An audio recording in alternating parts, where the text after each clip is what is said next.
Hi, everybody. We wanted to welcome you to our first episode of White Knuckling It Through Life. This is going to be something that we will share online via podcast as well as YouTube. So Diann Cohen and myself, Leslie Dilbeck, are here to share with you just some fun stuff, some interesting stuff, some hard stuff. Really, the mission of what we're doing, the whole point of this is to alleviate pain and diminish the stigma associated with life struggles through focusing on the light at the end of the tunnel. And we can certainly share a lot about that. Diann, why don't you kind of tell everybody a little bit about yourself and how we came up with this idea, and then I'll share about myself, and then we can dive right in. Okay, absolutely. So I'm Diann Cohen, and I am a mother of one child, Jacob, and a wife of David. And my family has gone through its shares of trials and tribulations. You know, I've had some really high highs. My career's been fantastic. My marriage is really great, but I've also had some very lows. I mean, I've experienced things from, almost being kidnapped, living with an alcoholic mother, having to make the decision to help both of my parents, take them off of life supports. I had a son that was an alcoholic. So I have experienced all of those things and been able to get to the other side. And, things are always happening, but I just wanted to share with you what me and Leslie have shared. Me and Leslie, this all came together because Leslie and I would share our trials and tribulations of what we were going through. And, we're always smiling, we're always being happy, but the truth of the matter is you have feelings, right? And we want to be able to let people know that there's no stigma. There's nothing wrong with having these trials and tribulations, sharing with others so that you can become stronger. So Leslie, let's talk about what you've been through and, your background. Yes, well, thank you. I'm Leslie Dilbeck, and I have two children. I have a almost 25-year-old daughter and a 20-year-old son. I'm married to my high school sweetheart, whose name is also David. So we share that in common. And yes, life is a journey, and we have definitely been able to bond over, sharing what we're going through. And it wasn't just happenstance. I always believe things happen for a reason. People come into your life for a reason. But one of the things I know in our work culture is we tend to, like Diann said, we put our smiley face on and we put our business mode on, and we're really good at compartmentalizing, like, okay, this is my focus. Today I am at a conference. I am Conference Leslie. I am not the person over here in turmoil that, I'm dealing with an issue with a parent or my daughter. My daughter has mental health issues, and looking at that and recognizing, that we all are human beings, and we all come to the table with frailties and awesomeness as well. It's important to recognize we never really know what somebody else might be going through, and they may be so eager to share, but are maybe like a little bit passive about it because they don't know how somebody's going to be taking it. And sometimes just getting that off your chest. I know when I unloaded on Diann about my daughter, I'm a pretty open door. So like I'll overshare if anything. And she was just such I'm going to cry when I talk about it because it was such a hard time in my life. And I just happened to be at a conference and just unloaded. Diann and I were, friends, work acquaintances. But then as I started to share, she started to share her struggles. And I was like, okay, I'm going to be okay. This is going to be okay. This is not like I'm some weirdo or like I should be shameful of what I'm going through or I failed as a mom. And Diann and I continued over the years, we'd have highs with our kids, and then we'd have a roadblock or a speed bump or whatever you want to call it. And we'd be there for each other to just give each other encouragement. And that's what we want to do with our stories and be able to give you some good light to that. So I'm just going to briefly share about what I went through with my daughter And then Diann's going to share as well. And we're going to save the next episode to tell you where we're at today. And it's very promising and hopeful. So I do want to leave you with a little teaser, because I do want you to come back and listen to us for some more. But a few years ago, I was so excited for my 18-year-old daughter to go off to college in Chicago. And I sent her happily off. I went out there with my mother-in-law and my mom. We decorated her dorm room, did all the normal, when you send your kid off to college things, and was so excited for her, so hopeful and excited. Through that year, she did have some struggles socially, had some challenges with some trauma there that I'm not going to go into the details of that, but it isolated her to a certain extent. And I noticed when she came back for the summer, she was exhibiting very depressed behavior. And I started noticing some other behaviors that were outside of her normal, what I perceived as normal for her, shopping like crazy, like go out and spend $1,000 on makeup,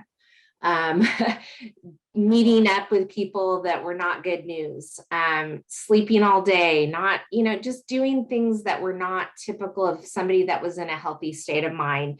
And so through the summer, we worked through that, my husband and I, and it was hard. It was just challenging to see your child in such a state. And, we kind of came to this crossroads at the end of the summer, like, I don't know if you should go back. Like this, I don't feel great sending you back, but my daughter insisted, and she is such a resilient kid, has been through some surgical treatments as a youngster, and just really showed a lot of fortitude. So I trusted her in that.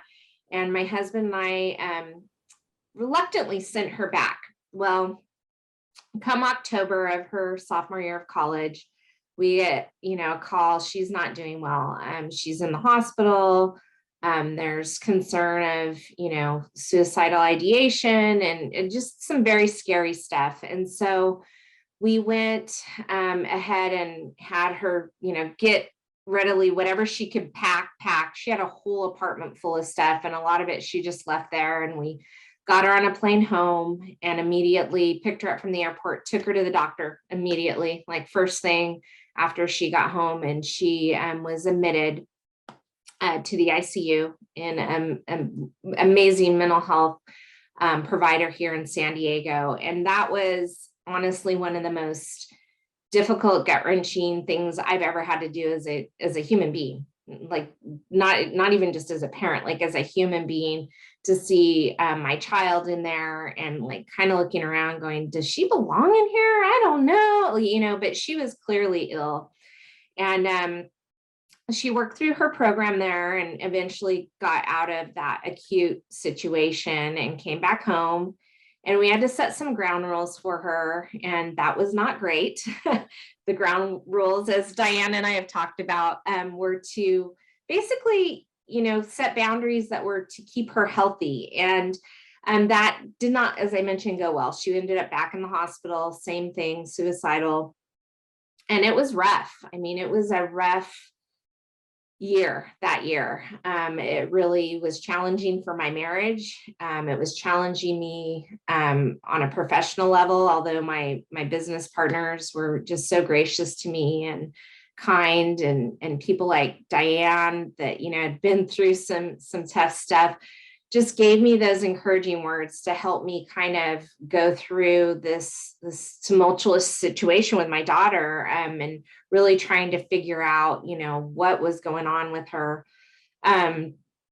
So I share that to let you know, there's many people out there that struggle with mental health issues.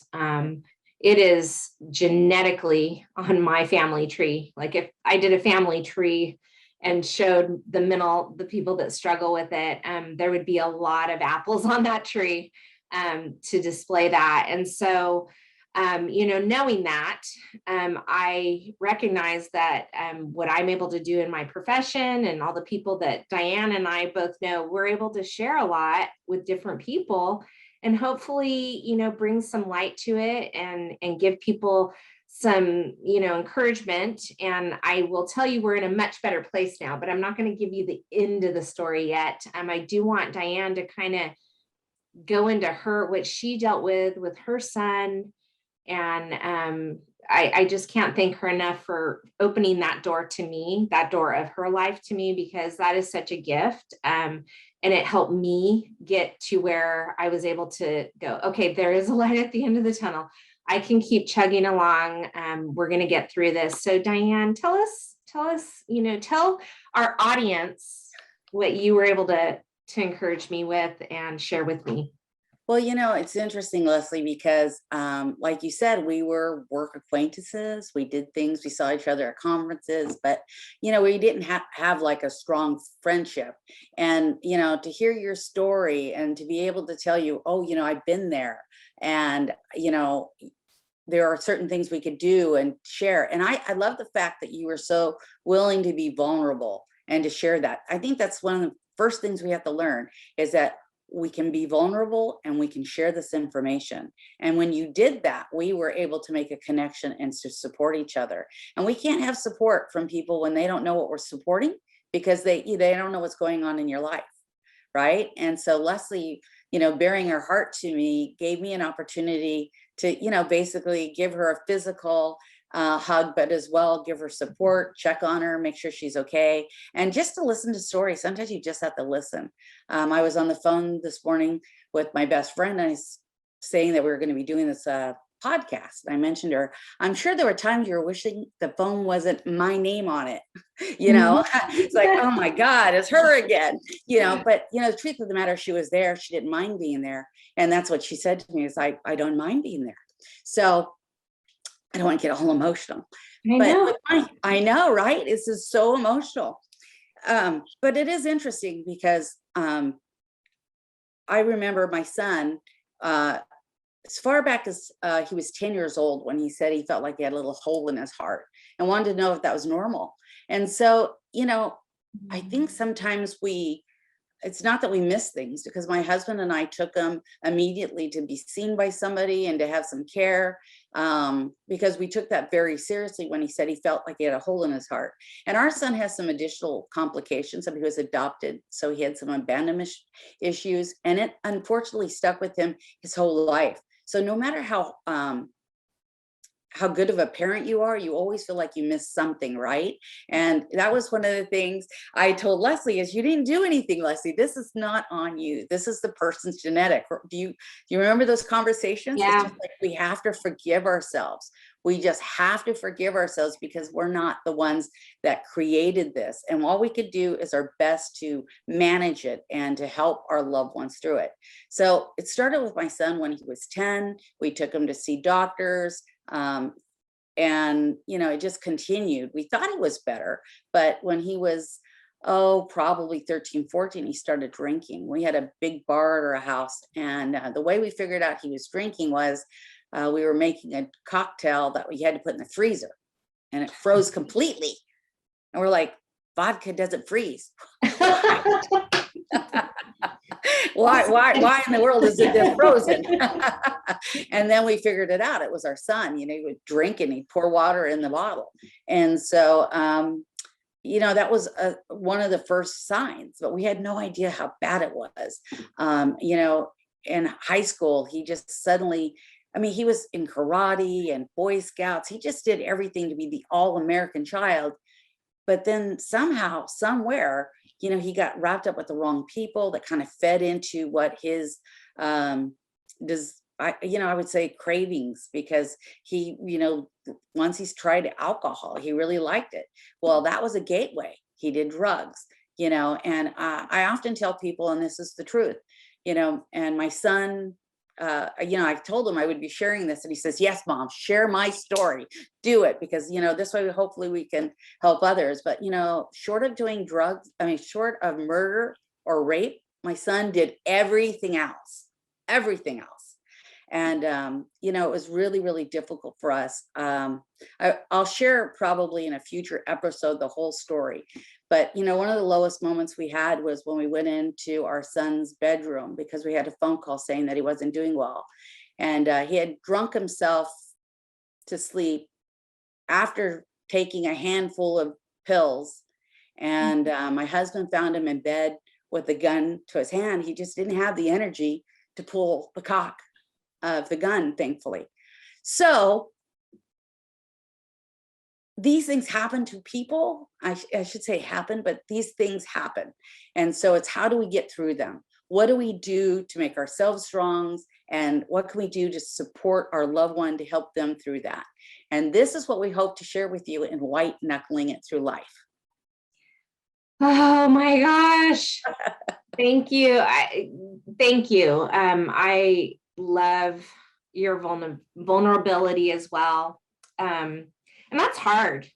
I do want to let our audience know being vulnerable is hard, especially, we're pretty, I would say we're pretty top-notch business women, Diann. And, we go in with, being able to negotiate, a deal, Yes.